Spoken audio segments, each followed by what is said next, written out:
Welcome to the regular Faroese News Report. Here are the stories we're covering. First, the news. Then we'll get into a couple of recent opinions.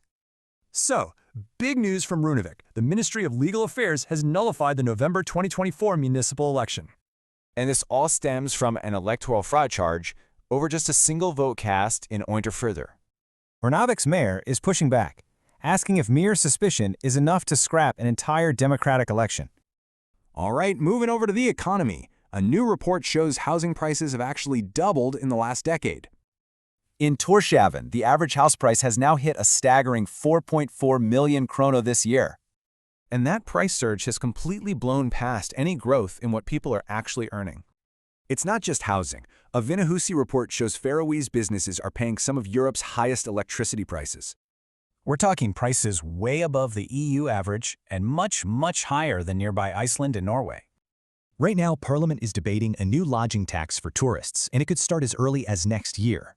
The majority supports it to fund infrastructure. The minority, they're against it, worried about hurting the industry. Okay, let's switch gears to opinion pieces. First up is Sjurdur Skaale on relations with Russia. Skaale's main point is that trusting Russia means ignoring what it's been doing in the region. He calls the current fishing deal a Russian buffet and warns that security threats are being overlooked.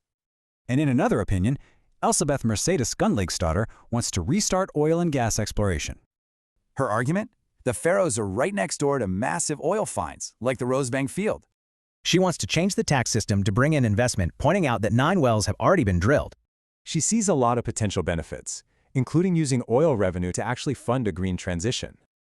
Like and subscribe to PalsFundamentals for more content like this. Sources linked below.